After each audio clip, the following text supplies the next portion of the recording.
નમસ્કાર વિદ્યાર્થી મિત્રો, હું વિશાલ સર વાઢેલ આપ સર્વેનું ખૂબ ખૂબ હાર્દિક સ્વાગત કરું છું આપની પોતાની એવી મનગમતી યુટ્યુબ ચેનલ ઓશિયન કોચિંગ ક્લાસીસમાં. વિદ્યાર્થી મિત્રો, આજે જવાનું છે ધોરણ 7 વિષય ગણિત, ચેપ્ટર નંબર 7, એમાંય રાશિઓની તુલના. તો આ ચેપ્ટર બહુ ઇમ્પોર્ટન્ટ છે. એમાં આજે શું ખબર, છેલ્લો વિડિયો તેનો સ્વાધ્યાય 7.2 ના દાખલા નંબર 9 થી 11 નો છેલ્લો દાખલા. આ છેલ્લા દાખલાઓ બહુ ઇમ્પોર્ટન્ટ છે. કેવી રીતે ગણવા, કેમ ગણવા, એવું બધું શીખવાડીશ. અરે બેઝિક થિયરી સાથે કમ્પ્લીટ. આજે જો આ 3 દાખલા ઘૂઘરા જેવા હોવા જોઈએ. પરીક્ષામાં 3 માંથી એક દાખલો પૂછાય ને પૂછાય 100% ગેરંટી છે. ચાલો, બરાબર છે ને? હા સાહેબ, આની પહેલાના બધાય, તો આની પહેલાના બધાય એટલે શું? સ્વાધ્યાય 7.1 ના દાખલા, તમારા બધાય દાખલા, 7.2 ના 9માં દાખલા, પહેલાના બધાય દાખલા, એ બધાય દાખલાના વિડીયોની લિંક નીચે ડિસ્ક્રિપ્શનમાં આપને આપેલી છે. આપ ત્યાંથી તે વિડીયો નિહાળી શકો છો. ધ્યાનથી જોજો વિદ્યાર્થી મિત્રો, બરાબર છે? તમને જે કઈ ડાઉટ લાગે કોમેન્ટ કરજો, મજા આવે તો મજા કરજો, લાઈક કરો, શેર કરો, સબસ્ક્રાઇબ કરો. આવું બધું તમને ખબર જ હોય. જે કઈ આપણો વહીવટ છે એ બધો વહીવટ પતાવી દેવાનો, બરાબર છે? ચાલો જોઈએ આપણે દાખલા નંબર 9 જોતા પહેલા આ 3 દાખલાની અંદર મેન વસ્તુ ઇમ્પોર્ટન્ટ છે તમારી માટે, સાદું વ્યાજ. શું છે? સાદું વ્યાજ સંકળાયેલું છે 9, 10 અને 11 3 દાખલા સાથે. સાદા વ્યાજને ઇંગ્લિશમાં તમે કહી શકો છો સિમ્પલ ઇન્ટરેસ્ટ. શું કહી શકાય તમારે એને? Simple interest. ચાલો, તો સાદા વ્યાજનું ડાયરેક્ટ સૂત્ર જ લખું છું, પછી ત્યારબાદ એની ડીપમાં માહિતી સમજીશું. તો સિમ્પલ ઇન્ટરેસ્ટ એટલે કે એસઆઈ. તમને શાળાની અંદર ફક્ત આઈ કરાવ્યું હોય તો એ ખોટું નથી, પરંતુ અહીંયા એસઆઈ એટલા માટે લખાવું છું કે સાદા વ્યાજની વાત છે. કેમ કે ધોરણ 8 ની અંદર જશો ને ત્યાં ચક્રવૃદ્ધિ વ્યાજ આવશે, ત્યારે તમારા શિક્ષક તમને સીઆઈ લખાવશે. એટલા માટે અત્યારથી જ મેં તમને શીખવાડી દીધું એસઆઈ. કેમ કે ચક્રવૃદ્ધિ વ્યાજ તો સીઆઈ, સાદું વ્યાજ તો એસઆઈ. સાદું વ્યાજ એટલે કે સિમ્પલ ઇન્ટરેસ્ટ બરાબર પી ગુણ્યા આર ગુણ્યા ટી છેદમાં 100. આ જ સૂત્રને ઘણી વખત વિદ્યાર્થી મિત્રો તમે કઈ રીતે લખો છો? આ રીતે પણ લખો છો, એસઆઈ બરાબર પી આર ટી ના છેદમાં 100. બરાબર છે? આ બંને મેથડ એક જ છે, પણ એ ગુણાકાર દર્શાવ્યો ખબર પડે કે પી આર અને ટી વચ્ચે ગુણાકાર છે. એમાં જો એસઆઈ નો મતલબ તો તમને ખબર પડી ગઈ. એસઆઈ નો મતલબ ખબર પડી ગઈ કે સાદું વ્યાજ. ચાલો, પી નો મતલબ શું થાય? પી બરાબર તમારું કહેવાય મુદ્દલ. મુદ્દલ એટલે ઇંગ્લિશમાં ને કહેવાય પ્રિન્સિપલ. બરાબર છે? પ્રિન્સિપલ. પ્રિન્સિપાલ તો સ્કૂલમાં હોય, એ પ્રિન્સિપાલ આચાર્ય શ્રી. આવું તમારા ઇંગ્લિશના શિક્ષકને પૂછજો કે સાહેબ what is the difference between principal and principal, એટલે તમને સમજાવશે. બરાબર છે? ચાલો, અહીંયા મેં તમને સમજાવ્યું કે મુદ્દલ એટલે કે પ્રિન્સિપલ, પ્રિન્સિપાલ એટલે આચાર્ય, મેં કહી દીધું છે. તેમ છતાં તમે વધારે ડીપમાં તેમને પૂછી શકો. ચલો, આર. આર એટલે આ કહેવાય વ્યાજનો દર. વ્યાજનો દર એટલે કે શું કહેવાય? Rate of interest. Rate of interest. Okay, next. Than after T. T એટલે કે મુદ્દત. મુદ્દત એટલે ટાઈમ ઓફ પીરિયડ. હવે આ દરેકે દરેક શબ્દને આપણે ડીપમાં સમજીએ. ઇન્ટરેસ્ટ એટલે તો રસ થાય. મને ગમે છે, I am interested. I am interested in playing cricket. મને ક્રિકેટ રમવામાં રસ છે. તો એવું બધું નહીં. અહીંયા ઇન્ટરેસ્ટ નો મતલબ તમારે વ્યાજ સમજવાનું છે.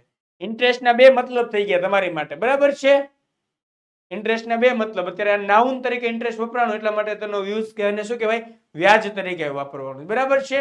ત્યારે તમારે કોઈ ભાવ તરીકે દર્શાવવાનું, ત્યારે શું હોય? ઇન્ટરેસ્ટ ને તમે એ રીતે કહી શકો છો. એટલા માટે જોજો કે સાહેબ બધું ભેગું થાય, ભેગું કરવાનું નથી, બરાબર? ચલો, આ દરેકે દરેક શબ્દોને ડીપમાં સમજીએ. ચાલો, અહીંયા આની ઉપર પહેલા લખી દઉં છું, એસ આઈ બરાબર પી આર ટી ના છેદમાં 100. ચાલો, હવે દરેક મુદ્દા સમજી લઈએ. શું આપ્યો? પી એટલે કે મુદ્દલ. પ્રિન્સિપલ ની વાત કરીએ કે જે રકમ વ્યાજે મૂકવામાં આવે કે લેવામાં આવે તેને મુદ્દલ કહેવામાં આવે છે. જેમ કે મારે ક્યાંકથી 10,000 રૂપિયાની જરૂર છે. કેટલા રૂપિયાની જરૂર છે? 10,000 રૂપિયાની. તો હું 10,000 રૂપિયા રામજીભાઈ પાસેથી લઈ આવું છું. રામજીભાઈ પાસેથી મેં શું કર્યા? 10,000 રૂપિયા લીધા. એ 10,000 રૂપિયાને શું કહેવાય મારી માટે? મુદ્દલ. ટી. હવે જોઈએ આપણે મુદ્દત. તો મુદ્દતનો મતલબ શું? જેટલા સમયગાળા માટે મુદ્દલ વ્યાજે મૂકવામાં આવે કે લેવામાં આવે તે સમયગાળાને. હાલો, મારે 10,000 રૂપિયાની જરૂર 1 વર્ષ માટે છે, તમે 1 વર્ષ માટે લીધા, 1 વર્ષ મારા માટે શું થઈ ગયું? સમયગાળો થઈ ગયો, બરાબર? મારી માટે ટી થઈ ગયું છે કે ટી બરાબર 1 વર્ષ. ત્યારબાદ જોઈએ નેક્સ્ટ વ્યાજ. વ્યાજનો મતલબ શું? મુદ્દતને અંતે મુદ્દલ ઉપરાંત ચૂકવવી પડતી વધારાની રકમ. વધારાની રકમ કઈ રીતની? એ વ્યાજના દરે હોય. આ મુદ્દો હમણાં સમજાવીશ. આર એટલે કે વ્યાજનો દર. રૂપિયા 100 ના 1 વર્ષના વ્યાજને વ્યાજનો દર કહેવાય. કારણ કે 100 રૂપિયા હું લઉં છું, રામજીભાઈ પાસે 10,000 લેતા નીકળી ગયા. અત્યારે કેટલા લીધા મેં રામજીભાઈ પાસેથી? 100 રૂપિયા લીધા. કેટલા લીધા? 100 રૂપિયા. એ 100 રૂપિયા મેં લીધા અને વર્ષ દિવસ થયું ને પછી મેં 112 રૂપિયા ચૂકવા. કેટલા ચૂકવા? 112. લીધા હતા કેટલા? 100. ચૂકવ્યા કેટલા? 112. 112 ચૂકવ્યા તો મતલબ કેટલા વધારે ચૂકવ્યા? 12 રૂપિયા વધારે ચૂકવ્યા ને. એ 12 રૂપિયા વધારે ચૂકવ્યા 100 ઉપર, એટલા માટે મને કેટલો લાગ્યો વ્યાજનો દર? 12%. બરાબર છે? આર એટલે વ્યાજનો દર 12%. એ રીતે વ્યાજ શું? તો એક્સ્ટ્રા તમે જે રકમ ચૂકવી 12 રૂપિયા એ તમારું શું કહેવાય? વ્યાજ કહેવાય. ને બાકીના થઈ જાય તમારા ટકાવારી. એ શોધવાની રીતો આવશે ત્યારે આપણે જોઈશું. એસઆઈ. એસઆઈ એટલે થઈ જશે સાદું વ્યાજ. તો નક્કી કરેલા વ્યાજના દરે મુદ્દલ પર મળતી એક સરખી, કેવી? એક સરખી વ્યાજની રકમને શું કહેવાય છે? સાદું વ્યાજ કહેવામાં આવે છે. આ બધી વ્યાખ્યાઓ પાકી કરવાની. ચાલો, વ્યાજ મુદ્દલ બરાબર મુદ્દલ પ્લસ વ્યાજ. વ્યાજ મુદ્દલ એટલે કે એની અંદર તમારી જે મુદ્દલ હતી એની અંદર તમારે વ્યાજને પણ એડ કરી દેવાનું, એનાથી મળી જાય વ્યાજ મુદ્દલ. એટલે લખ્યું છે અહીંયા કે વ્યાજ મુદ્દલ બરાબર મુદ્દલ અને વ્યાજના સરવાળાને શું કહેવાય? વ્યાજ મુદ્દલ કહે. ચાલો, આપણે રામજીભાઈ નું ઉદાહરણ લીધું હતું. 10,000 રૂપિયા મેં રામજીભાઈ પાસેથી લીધા. એના ઉપર ધારો કે આર બરાબર 12% શું લાગે છે? વ્યાજ લાગે છે. 1 વર્ષ માટે મેં લીધા છે. તો ચાલો એક દાખલો આપણે એક ગણિત નાખીએ. ભાઈ એસઆઈ બરાબર પીઆરટી ના છેદમાં 100. તો પી કેટલો? 10,000. કેમ કે 10,000 લીધા ને. આર કેટલો? 12. ટી કેટલો? 1 વર્ષ છેદમાં 100. એક મીંડું, બે મીંડા ઉડી ગયા તો 12 ગુણ્યા 100 એટલે કેટલા? 1200 રૂપિયા. બરાબર છે? આ 1200 રૂપિયા શું થયું? મારું વ્યાજ થયું. શું થયું? વ્યાજ. વ્યાજનો દર કેટલો હતો? 12% હતો. બરાબર છે? તો એસઆઈ સાદું વ્યાજ કેટલા રૂપિયા મળ્યું મને? 1200 રૂપિયા મળ્યું. સાદું વ્યાજ કેટલું મળ્યું? રૂપિયા 1200. અને મારે વ્યાજ મુદ્દલ શોધવું હોય તો શું કરવું પડે? વ્યાજ મુદ્દલ બરાબર 10,000 પ્લસ 1200 કેટલા થઈ જાય? 11,200. કેટલા રૂપિયા થઈ જાય? 11,200. તમારે એક્સ્ટ્રા કેટલા રૂપિયા ચૂકવવા? તો 11,200. બરાબર છે? ટોટલ હું કેટલા ચૂકવીશ? 11,200 રામજીભાઈને હું આપીશ. આ રીતે તમારે બધા દાખલા ગણવાના છે. તો ચાલો ગણીએ વિદ્યાર્થી મિત્રો હવે દાખલા. દાખલા નંબર 9 જોજો ખાસ ધ્યાનથી. એ શું છે? 9મો દાખલો. નીચેની રકમનું 3 વર્ષનું વ્યાજ મુદ્દલ શોધો. નીચેની રકમનું કેટલા વર્ષનું? 3 વર્ષનું વ્યાજ મુદ્દલ શોધો. રકમ છે એ મુદ્દલ બરાબર રૂપિયા 1200, વાર્ષિક વ્યાજનો દર 12%. હવે સાહેબ કાઉન્સમાં લખ્યું તમે નવા પાઠ્યપુસ્તક મુજબ. જો વિદ્યાર્થી મિત્રો ઘણા પાઠ્યપુસ્તકની અંદર અહીંયા છે ને મુદ્દલ બરાબર 1200 નથી આપ્યું, 12,000 આપ્યું છે. એ દાખલો આની પછી શીખવાડીશ, આ 1200 વાળું શીખવાડી દઈશ. બરાબર? આપણે બંને રીતે બંને દાખલા ગણી નાખીએ. આપણે કઈ ખોટ જવી જોઈએ નહીં. ચાલો જોવો તો અહીંયા પી બરાબર કેટલો? પી બરાબર રૂપિયા 1200. આર બરાબર 12%. ચાલો નેક્સ્ટ ટી બરાબર 3 વર્ષ. જો અહીંયા આપ્યું ટી બરાબર 3 વર્ષ. તમને રકમની અંદરથી ગોતતા આવડવું જોઈએ કે તમારી પાસે મેન વસ્તુ શું છે? સૂત્ર જુઓ. જો સૂત્ર બતાવો. એસઆઈ બરાબર પીઆરટી ના છેદમાં 100. તમને સૂત્રની અંદર જુઓ 1 2 3 4 ચાર વસ્તુ છે ટોટલ. એમાંથી 3 આપી દેશે, આપી દેશે, આપી દેશે, આપી દેશે. 3 વસ્તુ આપી દેશે. પીઆરટી આપેલું છે તો એસઆઈ મેળવવાનું છે, અથવા તો તમને બીજું પણ આપી શકે તો બીજું કંઈક મેળવવાનું હોય. કદાચ તમને સમયગાળો મેળવવાનો કે તો તમને એસઆઈ, પી અને આર આ 3 વસ્તુ આપે. એટલે રકમની અંદર શું આપ્યું છે મેળવવાનું છે, કહેવાનું છે, પછી આપણે ગોતવાનું છે. બરાબર? પછી કહેવાનું ગોતી લો, ગોતી લો, ગોતી લો. એસઆઈ બરાબર પી કેટલા? 1200, આર 12, ટી 3 છેદમાં 100. એક મીંડું, એક મીંડું, એક મીંડું, એક મીંડું. દેખાય? છેદના 2 મીંડા અંશના 2 મીંડા સાથે ગાયબ થઈ ગયા છે. ચાલો તેથી એસઆઈ બરાબર શું થાય? 12 ગુણ્યા 12 એટલે 12 નો વર્ગ. એવું નથી આવડતું? ટેન્શન ન લો. ચાલો 12 એમને રહેવા દો. ગુણ્યા 12 તેરી 36. સાહેબ 36 ગુણ્યા 12 કરવાના છે, બરાબર છે. ચાલો હું કરી દઉં. 36 ગુણ્યા 12, 0 6 એકા 6, 3 એકા 3, 6 દુ 12 નો વગડો, વધી 1, 3 દુ 6 ને 1 7, બગડે 2, 7 ને 6 13 નો તગડો, વધી 1, 3 ને 1 4, 432. તો SI બરાબર રૂપિયા 432. તમારે શું અહીંયા અટકી જવાનું છે? નહીં નહીં નહીં નહીં નહીં, તમારે મેળવવાનું છે શું? વ્યાજ મુદ્દલ. તો શું લખાય? વ્યાજ મુદ્દલ બરાબર મુદ્દલ પ્લસ વ્યાજ. તો શું લખી શકાય? P plus SI. P કેટલા છે? 1200. SI કેટલા એવા? 432. બરાબર. 1200 પ્લસ 400 એટલે કેટલા થઈ જાય? 1600 ને બીજા એક્સ્ટ્રા 32. તો આમ વ્યાજ મુદ્દલ બરાબર રૂપિયા 1632. વસ્તુ સમજાય? આ થઈ ગયો તમારો જવાબ. ક્લિયર? માં કોઈ ડાઉટ છે? કોઈ ડાઉટ રાખતા પણ નહીં. જો ડાઉટ હોય તો કોમેન્ટ કરજો. ચાલો નેક્સ્ટ દાખલો ગણવાનો છે જૂના પાઠ્યપુસ્તક મુજબનો 12000 વાળો. ચાલો આમાં ફટાફટ તમે કહેતા જજો. P બરાબર રૂપિયા 12000, R બરાબર 12%, T બરાબર 3 વર્ષ. સૂત્ર લખો. SI બરાબર PR T ના છેદમાં 100. તેથી SI બરાબર 12000 ગુણ્યા 12 ગુણ્યા 3 ના છેદમાં 100. છેદના 2 મીંડા, અંશના 2 મીંડા ઉડી જાય. ઉડી જાય કે ન ઉડી જાય? ખાસ ધ્યાન રાખજો હો.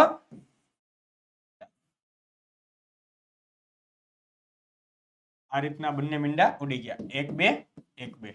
ચાલો હવે તેથી SI બરાબર 120 ગુણ્યા 12 તેરી 36. તો 36 ગુણ્યા 12 તો તમે હમણાં જ કર્યા. હા સાહેબ, અમારે આવ્યા હતા 432 અને અહીંયા એક મીંડું વધારાનું છે, મીંડું મૂકી દો. ક્લિયર? ચાલો હવે જોઈએ વ્યાજ મુદ્દલ. તો વ્યાજ મુદ્દલ બરાબર શું સૂત્ર થઈ ગયું? હવે તમને યાદ રહી ગયું છે P પ્લસ SI. P એટલે શું? મુદ્દલ ને SI એટલે સાદું વ્યાજ. P કેટલા છે? 12000 પ્લસ એમાં કેટલા એડ કરશો? 4320. તો ટોટલ કેટલું થશે? 16320. આવડે ને વિદ્યાર્થી મિત્રો? એટલો 16320. તો આમ વ્યાજ મુદ્દલ બરાબર રૂપિયા 16320. આ કોઈ પણ જગ્યાએ રૂપિયાનો સિમ્બોલ ભૂલતા નહીં. જ્યાં જ્યાં છેલ્લે આન્સર આવતા હોય, તે જવાબ આવતો હોય, ત્યાં તમારે રૂપિયાનો સિમ્બોલ ભૂલવાનો નથી. જોઈએ નેક્સ્ટ દાખલા નંબર 2. ચાલો એમાં શું કહે છે? મુદ્દલ બરાબર રૂપિયા 7500, વાર્ષિક વ્યાજનો દર બરાબર 5%. તો P બરાબર 7500 રૂપિયા. P બરાબર કેટલા રૂપિયા છે? 7500. R બરાબર 5% અને T બરાબર કેટલા છે? 3 વર્ષ. ચાલો સૂત્ર મૂકજો, દાખલો આવડશે. SI બરાબર PRT ના છેદમાં 100. તેથી SI બરાબર P કેટલા? 7500, R 5, T 3 છેદમાં 100. અંશ અને છેદના બબે મીંડા દેખાય? 1 2 1 2 ઉડી ગયા.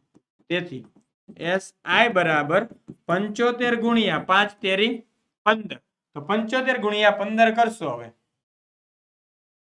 તો શું જવાબ આવશે? 0 5 એકા 5, 7 એકા 7, 25 25 નો 5, વધી પડી 2, 5 7 35 ને 2 37. અહીંયા 5 7 ને 5 12 નો બગડો, વધી 1 7 ને 1 8 ને 3 11. કેટલા આવશે? 1125. તેથી SI બરાબર રૂપિયા 1125. પણ તમારો સવાલ અહીંયા પૂરો થતો નથી. તમારે શોધવાનું છે વ્યાજ મુદ્દલ. શું શોધવાનું? વ્યાજ મુદ્દલ. તો વ્યાજ મુદ્દલ બરાબર P પ્લસ SI. P કેટલા છે? 7500 પ્લસ SI કેટલા? 1125. કરી દો સરવાળો હવે.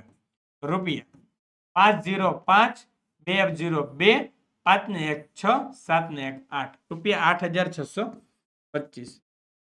આમ વ્યાજ મુદ્દલ બરાબર રૂપિયા 8625. ક્લિયર? આ થઈ ગયો તમારો જવાબ. ડાઉટ છે આની અંદર? હવે ડાઉટ ન હોવો જોઈએ. જોઈએ નેક્સ્ટ છે દાખલા નંબર 10. ઈઝી દાખલો છે. આમાં તમારે શું શું આપ્યું ને ગોતી લેવાનું. શું છે?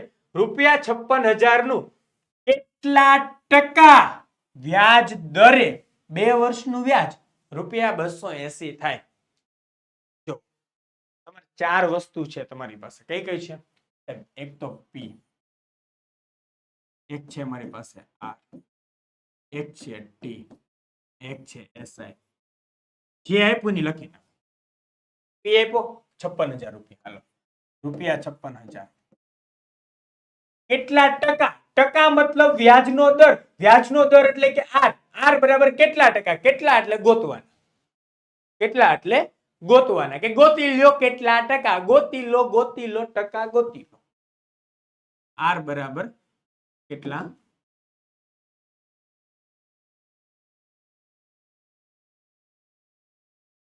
અલગ પાડવા માટે લખ્યું છે આ રીતે. જોઈએ નેક્સ્ટ. ટી બરાબર કેટલા વર્ષ? 2 વર્ષ. એ સિવાય એસઆઈ વ્યાજ કેટલા રૂપિયા મળે? ₹280. મૂકતા જાવ કિંમતો. સૂત્ર તમારી પાસે છે જ.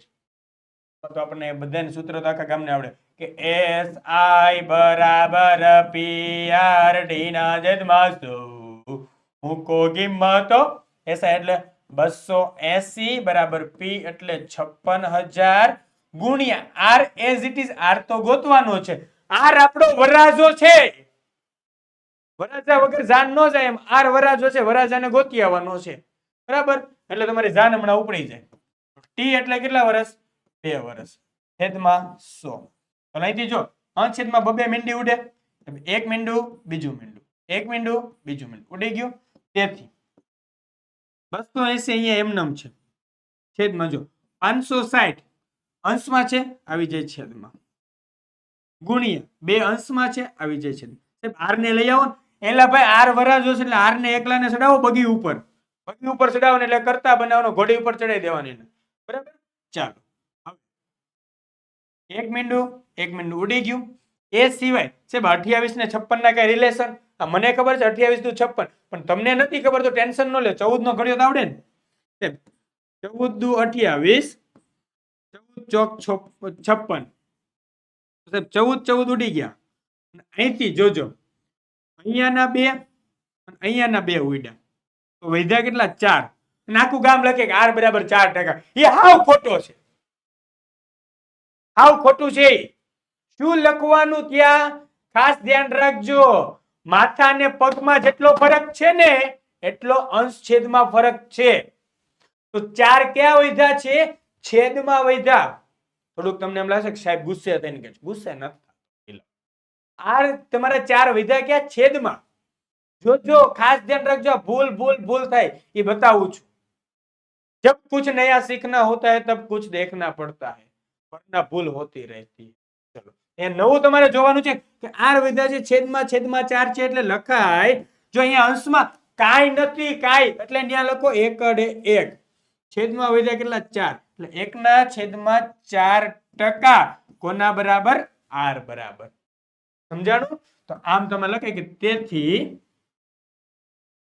આર બરાબર 1/4%. અને આને તમારે જો પોઈન્ટમાં લખવું હોય તો પોઈન્ટમાં આમ લખાય આર બરાબર 1/4 ને પોઈન્ટમાં ફેરવતા આવડતું હોય તમને. બરાબર છે? એટલે કેટલું થઈ જાય? 0.25. નથી આવડતું શીખવાડ દો. 1/4, 4 ને કરવા છે 100 એટલે છેદમાં અંશ છેદમાં 25, 25 વડે ગુણી દીધા. 25 એકા 25, 25 ચોક 100 થઈ ગયું. 25/100 એટલે 0.25. આમ તમે લખી શકો. આમ ₹56,000 નું 1/4% વ્યાજ દરે 2 વર્ષનું વ્યાજ ₹280 થાય. તો લખાય કે આમ આપેલ રકમ નો વ્યાજ દર, આમ આપેલ રકમનો વ્યાજનો દર 1/4% અથવા તો તમારે લખવું હોય કૌંસની અંદર લખી દેવાય કે 0.25%. ઓકે, આ તમારો જવાબ. ખાસ ધ્યાન રાખજો અહીંયા અંશ છેદમાં. હજી એકવાર રિક્વેસ્ટ કરીને કહું છું કે અંશ છેદમાં ધ્યાન રાખજો. અહીંયા ભૂલ કરો છો, 4% લખીને આવો છો. નહીતર મગજમાં ઘુસાડી દો, 50 વાર લખી નાખો કે અંશમાં કાંઈ ન વધે તો 1 લખવાનું, છેદનું વાત છેદમાં. અંશનું કામ અંશમાં કરવાનું, છેદનું કામ છેદમાં કરવાનું. ગણિત વિષયમાં જેમ સામાજિક વિજ્ઞાન નો ચાલે એમ સામાજિક વિજ્ઞાનમાં ગણિત નો ચાલે. એની જેમ અંશ છેદમાં નો ચાલે, છેદ અંશમાં નો ચાલે. ખાસ ધ્યાન રાખજો. જોઈએ ના, અરે વાહ, તમારા માટે એક એપ્લિકેશન ખાસ કરીને આવી ગઈ છે, ઓશિયન કોચિંગ ક્લાસીસની જ એપ્લિકેશન. અમારી જે યુટ્યુબ ચેનલ છે, આપણા સૌની યુટ્યુબ જે ચેનલ છે તેની જ એપ્લિકેશન આવી ગઈ છે, ઓશિયન કોચિંગ ક્લાસીસ એપ્લિકેશન. અને એ તમારે કરવાની ડાઉનલોડ. સાહેબ કેમ કરવી, કેવી રીતે કરવી, શું કરવી? તો અહીંયા નીચે જશો, ડિસ્ક્રિપ્શન બોક્સમાં જોજો મોર નામનું બટન દેખાશે. મોરમાં જશો તો મોરની અંદર પાછું મોર એક બીજી વખત દેખાઈ જશે, અથવા એક વારમાં ખુલી જાય તો સારું છે. એક ખુલી જાય એટલે એની અંદર ડિસ્ક્રિપ્શન બોક્સ છે ને એની અંદર લિંકો આપેલી છે. એમાં લખ્યું છે કે એપ્લિકેશન ડાઉનલોડ કરવા માટેની લિંક. એની ઉપર ક્લિક કરશો ત્યારે શું થઈ જશે, તમે સીધા પ્લે સ્ટોરમાં જશો ને ત્યાં ડાઉનલોડનો ઓપ્શન હશે, ડાઉનલોડ કરી લેશો એટલે આવી સરસ મજાની આપણી એપ્લિકેશન ખુલશે. આવો સરસ મજાનો એનો સિમ્બોલ પણ હશે. બરાબર છે. ચોપડાની ઉપર ટોપી પહેરાવેલો સિમ્બોલ છે, ઓશિયન કોચિંગ ક્લાસીસનો છે. ચાલો, ને તમને ડાઉનલોડ કર્યા પછી તમને મળશે શું? તમામ solution, not a question. I am talking about solution. તો સોલ્યુશન ની શું મળશે? પીડીએફ મળશે. ધોરણ 3 થી 12 ના બધા જ વિષયના સમજૂતી, સ્વાધ્યાય, સ્વાધ્યાય પોથી, ગાલા સ્વાધ્યાય પોથી, પ્રશ્ન બેંક, એકમ કસોટી, પ્રશ્નપત્ર ને આવું બધું જ ઘણું બધું મળશે. તેની સોલ્યુશન મળવાનું. બરાબર? તો તમારે જરાય મૂંઝાવાનું નથી, તમારે બીજે ક્યાંય જવાની જરૂર નહીં પડે, અહીંથી બધું જ મળી જશે. ઓકે, તો ડાઉનલોડ કરજો, કરાવજો તમારા દોસ્તો મિત્રોને. ચાલો, આપણો 11મો દાખલો બાકી છો, ચેપ્ટરનો અંતિમ દાખલો અને ચેપ્ટર થશે પૂરું. ચાલો, છેલ્લો દાખલો. હવે આની અંદર તમે મને કોમેન્ટમાં કહેજો, સાહેબ પી આપ્યું છે, આર આપ્યું છે, ટી આપ્યું છે, એસઆઈ આપ્યું છે, શું આપ્યું છે અને શું શોધવાનું છે, કે શું ગોતવાનું છે? સાહેબ ગોતી તો લેશું, પણ ગોતવાનું શું છે? તો ચાલો ગોતવાનું જોવાનું છે. જો મીના 11 નંબરનો દાખલો, જો મીના તેને વ્યાજે લીધેલ અમુક રકમનું વાર્ષિક 9% ના દરે 1 વર્ષનું વ્યાજ ₹45 ચૂકવ્યું તો તેને વ્યાજે લીધેલ રકમ શોધો. અને વ્યાજે લીધેલ રકમ એટલે શું કહીએ તેને? પી. અહીંયા તો પહેલું જ નથી આપ્યું, પી જ શોધવાનો છે. પી કેટલા રૂપિયા છે? ચાલો, આર વાર્ષિક કેટલા ટકા? આર બરાબર 9%. ટી કેટલા વર્ષનું? 1 વર્ષનું. તો ટી બરાબર 1 વર્ષ. એ સિવાય તમારે અહીંયા એસઆઈ, એસઆઈ બરાબર કેટલા રૂપિયા? ₹45. સમજાય વાત? ચાલો, એસઆઈ બરાબર પી આર ટી ના છેદમાં 100. એસઆઈ કેટલા રૂપિયા? 45. પી શોધવાનું ગુણ્યા આર 9, ટી 1 છેદમાં. ચાલો, હવે બધું તમે પી ને સૂત્રનો કરતા રાખો ને બાકી બધું સામે લઈ જાઓ. પી ને બનાવો વરાજો. તો 45 ગુણ્યા 100 છેદમાં 9 બરાબર પી ના પી બેઠા. પી ગુણ્યા કેટલા? પી ના પી બેઠા. એ સિવાય શું થશે અહીંયા? તો સાહેબ અહીંયા 9 × 5 = 45. 9 9 ઉડી જાય તો 5 ગુણ્યા 100 કેટલા થઈ જાય? ₹500 બરાબર પી. હવે તમારે વ્યવસ્થિત લખવું હોય તો શું લખાય? તેથી પી બરાબર ₹500. આ થઈ ગયો જવાબ. ને છેલ્લી લાઈન લખવાની તો શું લખશો? આમ મીનાએ વ્યાજે લીધેલ રકમ ₹500 છે. બરાબર? આ છે તમારો જવાબ. આવડશે આવો હેલો હેલો દાખલો? આવા દાખલા આવડવા જોઈએ. ખૂબ જ ઈઝી દાખલાઓ છે, આ કોઈ અઘરા દાખલાઓ છે નહીં. જોઈએ. Thank you, thank you, thank you. તમે સંપૂર્ણ સ્વાધ્યાય જોયું, સંપૂર્ણ ચેપ્ટર જોયું, તે બદલ આપ સર્વે વિદ્યાર્થી મિત્રોનો ખૂબ ખૂબ આભાર વ્યક્ત કરું છું. વિદ્યાર્થી મિત્રો ખાસ ધ્યાન રાખજો, પ્રેક્ટિસ કરજો, મહેનત કરતા રહેજો. આવા દાખલાઓની જેમ બને તેમ તમારી પાસે પ્રેક્ટિસ વર્ક હોય તો પ્રેક્ટિસ વર્કમાંથી મહેનત કરજો. નવા નવા દાખલાઓની રકમ જાણજો અને નવા નવા ગણવાનો પ્રયત્ન કરતા રહેજો. બરાબર છે વિદ્યાર્થી મિત્રો? ફરી મળવાનું છે નેક્સ્ટ નવા ચેપ્ટર સાથે, નવા ઉમંગ સાથે, નવીન રીતે દાખલાઓ શીખવા માટે. આપણે કઈ અહીંયા એવું નથી કે નકરું એકનું એક આમ કરો તો આમ ડન, આમ કરો તો આમ થાય, એવું નહીં. દરેક સ્ટેપ, દરેક મુદ્દા સમજાવીશ વિદ્યાર્થી મિત્રો. કારણ કે ચોપડીને આપણે ઘોળીને પી જવાની છે કે આ બધી વસ્તુ કામ લાગશે. એક ગણિત શાસ્ત્રી તરીકે તમને કહી શકાય કે ગણિત શાસ્ત્રીઓ કહેતા હોય, હું તો કઈ નથી એવો બધો, ગણિત શાસ્ત્રીઓ કહેતા હોય કે ગણિત જીવનમાં આવડી ગયું ને એટલે તમને ભગવાન સુધી પહોંચવાનો રસ્તો મળી જાય, આવું બધા કહેતા હોય છે. એટલે મેં સાંભળ્યું હતું, મેં તમને કીધું છે આવી સરસ મજાની વાત, બરાબર છે. તમે ભગવાનને પણ પામી શકાય છે, ભગવાનને મળી શકાય, ભગવાન સાથે વાતે કરતા હોય આવા ગણિત શાસ્ત્રીઓ ઘણી વખત એવી પણ વાતો કરતા હોય છે. એ પછી તમારા કોઈ પણ ભગવાન હોઈ શકે છે, અહીંથી કોઈ પ્રકારનું એવું કહેવામાં આવતું નથી. તો ફરી મળીશું નેક્સ્ટ ચેપ્ટર સમય સંખ્યાઓ સાથે. ત્યાં સુધી તમારે કરવાનું છે શું? મહેનત, પ્રેક્ટિસ. મળીએ. જય હિન્દ, જય ભારત, જય જય ગરવી ગુજરાત.